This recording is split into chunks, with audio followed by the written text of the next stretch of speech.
Friends केमन आছো সবাই তোমরা আবার একটা নতুন ব্লগ নিয়ে তোমাদের কাছে হাজির হলাম। পিপিএন ব্লগে অনেক অনেক স্বাগতম। আমি হচ্ছি নমিতা সরকার। আজকে একটা নতুন না পুরনো, এর আগে অনেক ভিডিও দিয়েছি।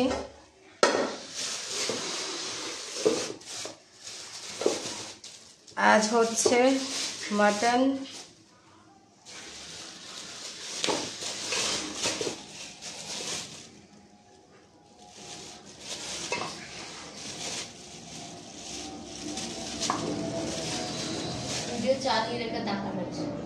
দেখেছি তো।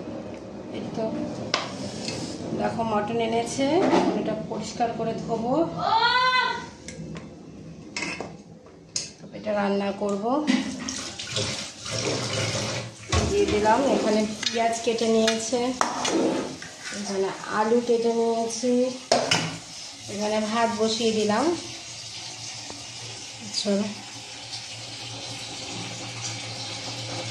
আমি কড়াই বসিয়ে দিয়েছি, গ্যাসও এখানে জ্বালিয়ে দিয়েছি। এবার আমি ভেজে নেব আলুগুলো। তেল দিয়ে দিলাম। আজকে আর শরীরটা তেমন ভালো লাগছে না, এত গরম পড়েছে। আজকে চট জলদি মাটন রান্না করব।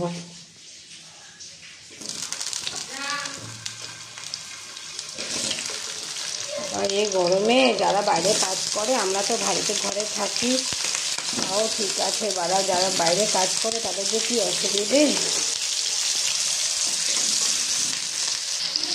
আলুতে একটু হলুদ দিয়ে দিলাম, দেখতে কালার নুনও দিয়ে দিলাম, এতে কালারটা একটু ভালো আসে। সেদিকে আলু ভাজা হয়ে গেছে, এবার আমি আলুগুলো তুলে নিচ্ছি।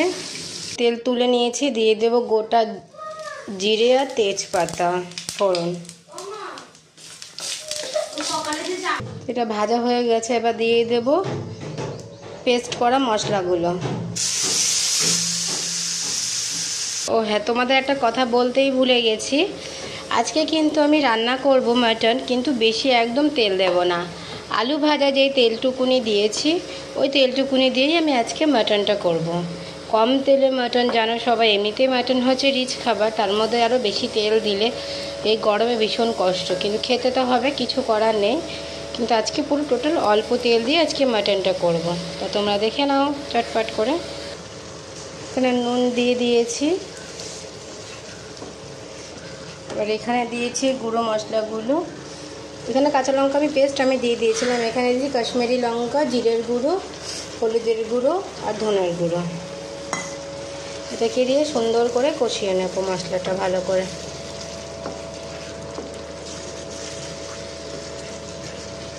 অফ ক্যামেরাতে তাড়াহুড়ো করে এবার দেখো মশলাটা কষিয়ে, এবার দেখো সব কষছে কি সুন্দর করে। দেখতে পাচ্ছ একদম তেল কম আছে, একদম আরও তোমাদের কাছে দেখায়, একদম তেল কম আছে। মাংসতে যা তেল বেরোবে ওটা দিয়ে আজকে রান্না হবে, এক্সট্রা কোনো আজকে তেল দেব না। কি সুন্দর হয়ে গেছে, কালারটাও খুব সুন্দর এসছে। প্রায় কষানো হয়ে গেছে, জল বেরিয়ে গেছে। এবার প্রেশার কুকারে দেবো, আর একটু হয়ে যাক, আর 1 মিনিটের মধ্যে প্রেশার কুকারে দেবো। আমি গ্যাসটা কমিয়ে দিলাম। এবার আমি এটা প্রেশার কুকার নিয়ে নিয়েছি। এবার কুকারের মধ্যে এটা মাটনটা দিয়ে দেব। গরম জল বসিয়ে দিলাম। এবার এখানে আলুগুলো দিয়ে দেবো, ভেজে রাখা আলুগুলো দিয়ে এবার গরম মশলা দিয়ে এটা নাড়াবো। গরম মশলা দিয়ে দিয়েছি, দিয়ে দেবো গরম জলের মধ্যে। এবার দিয়ে একটু নাড়িয়ে দেবো। রেখে দিলাম বেসিনে।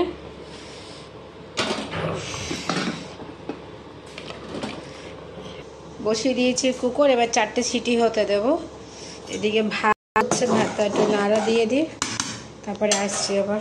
আমার এখানে হয়ে গেছে, 4টে সিটি পড়ে গেছে, গ্যাসও বন্ধ করে দিয়েছি। এবার একটুখানি 5 মিনিট দমে থাক, তারপরে মাটনটা বার করব। তা দেখুন হয়ে গেছে মাটন, দমে দেওয়া পরে নামিয়ে নিলাম। এবার এটা জলও ঢালা যাক। সো ফাইনালের মাটনের কালারটা হয়েছে এরকম। ফাইনালি আপনারা দেখতে পাচ্ছেন, একদম সামান্য পরিমাণে দিয়েছি। মাটন গায়ে চর্বিগুলো আছে, সে এতটা বেরিয়েছে। আজ টাটা বাই, আবার দেখা হবে নেক্সট। আর প্লিজ আমাকে সাপোর্ট করো, আর ভালো প্লিজ করে দিও, যা লাইক আর করতে ভুল। টাটা বাই বাই আজকের জন্য।